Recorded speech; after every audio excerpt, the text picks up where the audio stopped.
Welcome to the video. It's me, Flea60, and today we're looking at the Pandora Saga DX Plus. It comes wrapped in bubble wrap and cellophane with no instructions, and also has a screw missing, as you can see from this video here. Let's take it apart and see what's inside. So inside you get this nasty, horrible pink headphone port, which is normally a sign of a not very good board, and the SD card surprisingly wasn't even glued in for once. The SD card is definitely a clone SanDisk. No way that's genuine. The board itself is a lot smaller than your regular one. Here we compare it with the Pandora Box EX. You'll notice on the side though there is only one tab and not two. This is a bit of a pain in the backside to say the least, as when you try putting it in your case you will see that it only has one hole to connect to on either side, and it kind of moves up and down, so it's not great.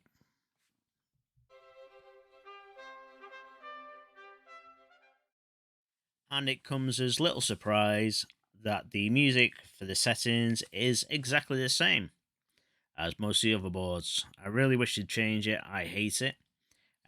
Always turn auto exit off and quality optimization off, unless you like them smooth shade things, but personally I don't. The password for bookkeeping is all the fives as per normal, and it's just standard settings from your DX. Everything's in here. One thing I did find though, if you have a look at the games themselves, there's 5,000, so it goes up to 5,000. Yeah, if we press the game setting button and we go into there and then we press up, you will find there is actually 3 additional games. I searched all over the SD card and everything else for it. I cannot find them anywhere at all, so God knows where they are, but they're on the board. Moving on, let's have a look at some of the games, and we're going to have a look at Wonderboy. This is the Pandora Saga DX Plus on the left and the DX Special on the right. We have the same screen tearing issues as you'd expect. Both run exactly the same. I die in exactly the same spot on purpose on the second one, honest. As you would expect with the Pandora version of Wonderboy, with the screen being stretched even, as much as it is, you will get screen tear. It's just one of those issues that there's no getting away from. Both games play exactly the same though on either system. Blah, blah, blah. Moving on, Mortal Kombat. The game everyone loves to see on these things, but personally I dislike. Not a fan of Mortal Kombat. I suck at it. I used to be alright back in the day, but now I can't play it, and each time I go to test it, I forget what the buttons are.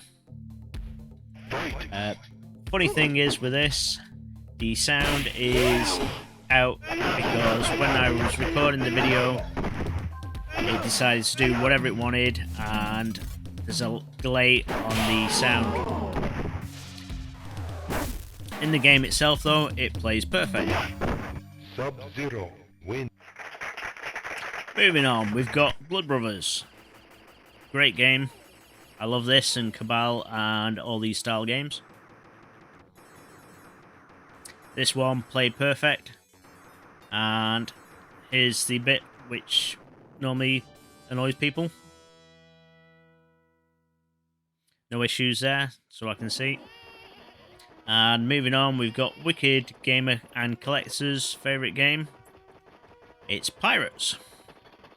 It's another good game. Not one I've really played much of, but I keep meaning to. Again, no issues there. And I've done a side-by-side comparison of the first 10 pages of the DX Saga Plus and the Pandora DX Special. And each one is exactly the same as the other. As you can see, just a carbon copy.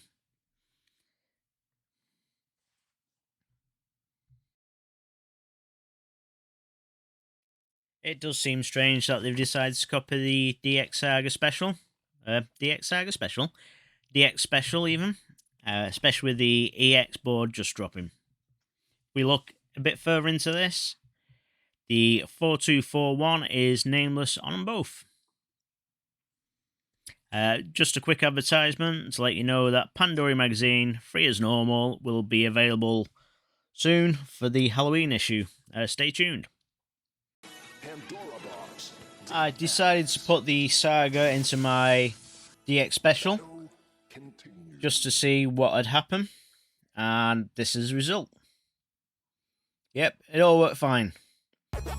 So then I decided to do it the other way around, and the results were exactly the same again. You get the long intro and then everything plays. So that got me wondering, will it run Pandory? Tool. Yes! Yes!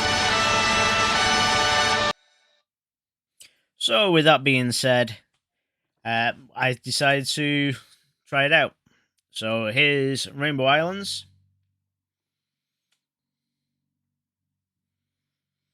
One thing that always confuses me though is why we have so many copies of the same games on. I mean, would you rather play the arcade version or this version of Rainbow Islands? Really, for me, it's no contest. It's the same with Willow, which you saw for a split second. You also have all these crappy Chinese NES games where they just shit. I mean, look at Gran Turismo 5. It's never looked worse. Except this one's Russian. We do have Streets of Rage 3 Game of Death, though. It's a game that I quite enjoy, and I think it's improved with having Bruce Lee in it. Not Bruce Lee, Bruce Lee. Just for the dragon kicks.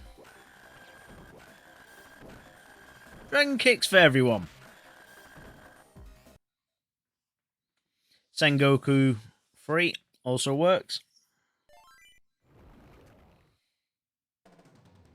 I don't know if you noticed, it says 1.4 on the loading screens.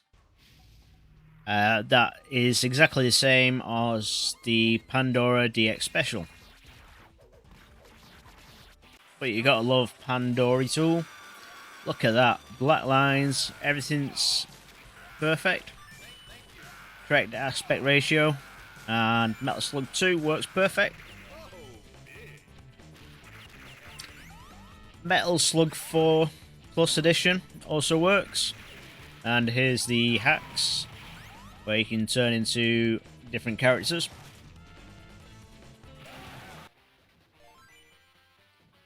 King of Fighters, again, also works. We can shrink and make ourselves large again. And on the Magic Plus version, we can also switch characters.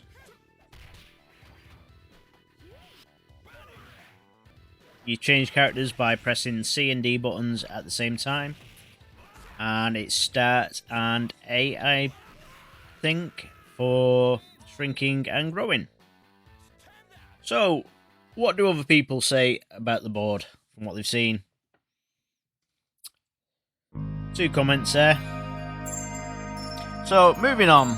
Pros, plug and play, cheaper than quite a few other boards, can install Pandory, and it's a nice introductory board. Cons are, comes wrapped in crap, no instructions, it's a rip-off of the DX Special, and it's got a lot of games that you will not play. So there's better boards out there, and they've just ripped off the DX Special, and also the CX and King of Air 2. EX1 might be coming next.